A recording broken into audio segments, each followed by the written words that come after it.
Good morning student. आज हम देखते हैं, स्टार्ट कर रहे हैं चैप्टर नंबर 10, ग्रेविटेशन। है ना, ग्रेविटेशन क्या होता है ना। सबसे फर्स्ट क्वेश्चन है कि व्हाट इज ग्रेविटेशन। है ना, जैसे आप कोई ट्री है, वहाँ से लीफ वगैरह या पत्ती वगैरह गिरती है ना, तो वो स्काई के ऊपर नहीं जाती। स्काई की ओर जाती है क्या? नहीं जाती है। कहाँ गिरती है? ग्राउंड की ओर। है ना, डाउनवर्ड डायरेक्शन में ग्राउंड की ओर गिरती है। तो वैसे ही कोई बॉल अगर आप फेंको है ना, ग्राउंड में फेंको, तो बॉल क्या होती है? स्काई की ओर नहीं जाती। कहाँ जाएंगी? डाउनवर्ड। है ना, गिरने के बाद डाउनवर्ड जाएंगी। उसी टाइप से आप कोई भी चीज़ या थिंग को फेंको, है ना, तो ऊपर थोड़ी सी जाएंगी और उसके बाद नीचे आने लग जाएंगे ग्राउंड वर्ल्ड की ओर। है ना, ग्राउंड वर्ल्ड की ओर। ठीक है, तो इसी सब के बारे में पढ़ना है कि ऐसा क्यों होता है, इसके बारे में हमको पढ़ना है ना। तो इसमें हम टॉपिक कवर करेंगे। Introduction, law of gravitation, gravitation constants, freely falling bodies, acceleration due to gravity, weight and mass, and prove WM equal 1/6 of V। है ना, इन सब के बारे में हम इस चैप्टर में हम डिस्कस करेंगे। तो फर्स्ट है कि as you all know, whenever we throw anything it's move downward, that is toward अर्थ।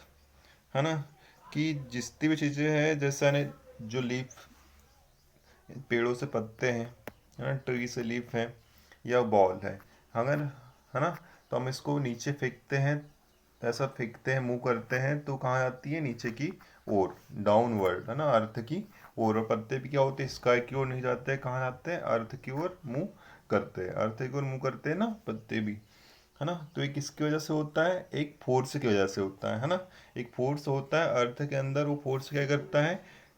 किसी भी चीज को अपनी ओर क्या करता है? अट्रैक्ट करता है। अपनी ओर क्या करता है? अट्रैक्ट करता है, खींचता है ना।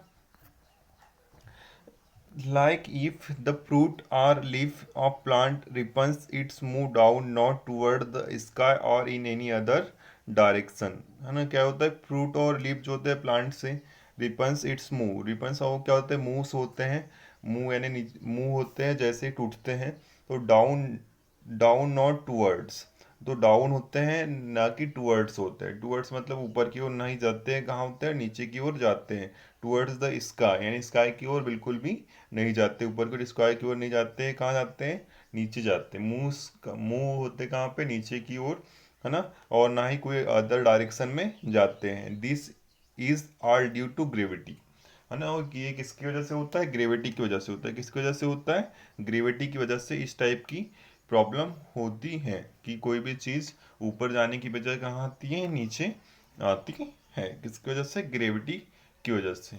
डाउनवर्ड कोई भी चीज आती है अर्थ की ओर। है ना, अर्थ में एक चीज होती है, वो अपनी ओर क्या करती है? उसको अट्रैक्ट करते हैं, जिसको हम क्या बोलते हैं? ग्रेविटी। उसके बाद देखते हैं, ग्रेविटी को समझते हैं कि gravity is the force with which earth attract the object toward itself.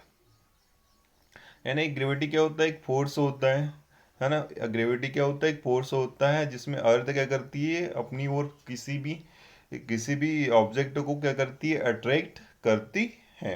और you can say that it's act like magnet. और इसका एक्ट कैसे करती है? मैग्नेट है, मतलब चुंबक की तरह एक क्या करती है?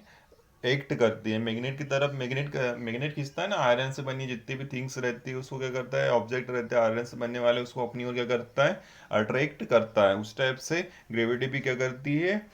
ग्रेविटी, अर्थ में जो ग्रेविटी होती है वो भी क्या करती है? अपनी ओर दूसरी चीजों को क्या करती है? ऑब्जेक्ट को अट्रैक्ट करती है। Their force is attract everything towards it. और ये अट्रैक्ट क्या होता है? मतलब एवरीथिंग टुवर्ड्स इट्स, अर्थ के ऊपर होता है ना, अर्थ के ऊपर होता है। उसके बाद है Newton's law of gravitation. Newton's law of gravitation, every body in the universe attract every other body with a force which is directly proportional to product of their masses and inversely proportional to square of distance between them, then can be explained mathematically। है ना, every body क्या होती है? जैसे सन ले लो, सन एक body है planet में, है ना, यूनिवर्स में एक बॉडी है सन। है ना, वो क्या करती है? अपने आसपास जितने भी प्लानिट है ना, प्लानिट है, ये प्लानिट हो गया, तो इसको क्या करती है, अदर बॉडी हो गई। सन एक बॉडी है और ये प्लानट की अदर बॉडी है, तो ये क्या करते हैं, एक दूसरे को अट्रैक्ट करते हैं, है ना। सन में ग्रेविटेशन फोर्स है, सन में ग्रेविटेशन फोर्स है, जिसकी वजह से प्लानट भी क्या होते हैं, ऐसे राउंड करते हैं, है ना, सन के आसपास। अगर सन में ग्रेविटेशन फोर्स नहीं होता तो क्या होते हैं, प्लानट ऐसे से सीधी वाली डायरेक्शन में चले जाते हैं, है ना, स्ट्रेट में चले जाते हैं। स्ट्रेट में जाते हैं तो क्या होता है, किसी भी चीज से टकराते हैं ना, उल्का पिंड वगैरह से टकरा जाते हैं और क्या हो जाते हैं, नष्ट हो जाते हैं ना। प्लानट आगे रहते ही नहीं, लाइफ ही सरवाइव नहीं कर पाते प्लानट अपनी। तो कि क्या बोल रहा है न्यूटन लॉ कि एवरी बॉडी, है ना, एक बॉडी है दूसरी बॉडी को अपनी ओर क्या करती है, अट्रैक्ट करती है। ये तो क्या होती है, डायरेक्टली प्रोपोर्शनल होती है इनके मासेस के, मासेस मतलब व्यायाम, है ना, और इनकी यूनिवर्सल प्रोपोर्शनल होती है इनके स्क्वायर के, यानी डिस्टेंस के यूनिवर्सल प्रोपोर्शनल होते हैं, और मासेस के डायरेक्टली प्रोपोर्शनल होते हैं। कैसे होता है देखते हैं अब अपन। कि मान लो ए ए और बी कोई क्या ऑब्जेक्ट है, यानी ए है और ये बी कोई ऑब्जेक्ट है ना। एम इसका क्या हो गया, मासेस हो गया, है ना, इसका मास एम, यानी कैपिटल एम, और इसका मास स्मॉल एम, है ना, ठीक है। और आर क्या हो गई, इनके बीच की डिस्टेंस हो गई, आर क्या हो गई, इनके बीच की डिस्टेंस हो गई, है ना। तो ये क्या हो जाएगा, एफ इक्वल, है ना, capital M into F proportional बोल रहा है, यानी मासेस के प्रोपोर्शनल बोल रहा है ना, एफ फोर्स इनके क्या हो गए, प्रोपोर्शनल हो गए।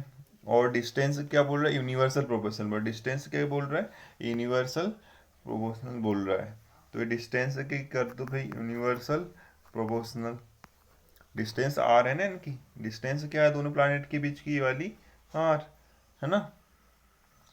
तो ये क्या हो जाएगा, F direct F proportional M into M into R square, है ना, ऐसा लिख सकते हैं। अब पता है कि यहाँ पे प्रोपोर्शनल रहता है तो हमेशा कांस्टेंट का यूज़ करते हैं हम।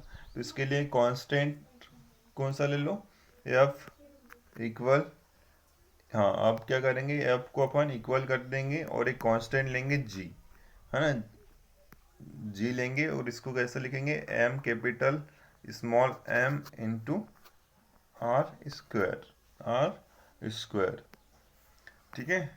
यानी इस टाइप से हम उसको लिखेंगे, इस टाइप से, ठीक है। फिर आगे हाँ, ये जी जी होता है, कैपिटल जी होता है, और ग्रेविटेशनल कांस्टेंट होता है। जी को क्या बोलते हैं, ग्रेविटेशनल कांस्टेंट बोलते हैं। और इसका व्हाट इज ग्रेविटेशनल कांस्टेंट का फार्मूला अपन लिख बनाए तो एफ ये वाला अपन ने निकाला था, है ना। तो जी को अपन क्या, जी को हम जी का मान निकालना, तो जी को हम इधर ले जाएंगे, जी को इधर कर दिया और एफ को इधर ला लिया, तो आर ऊपर चला जाएगा, तो आर स्क्वायर हो जाएगा एम एम कैपिटल एम और स्मॉल एम,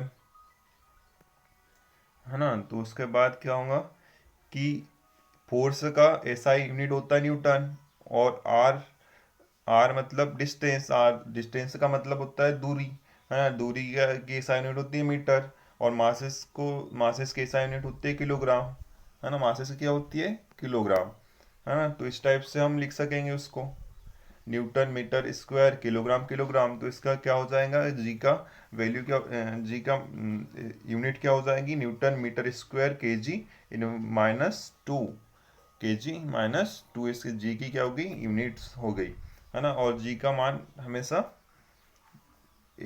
हमेशा फिक्स रहता है, 6.67 इंटू 10⁻11, है ना, 11 न्यूटन मीटर के जी -2, ठीक है। आज के लिए इतना ही, ठीक है, कल हम आगे का बढ़ेंगे।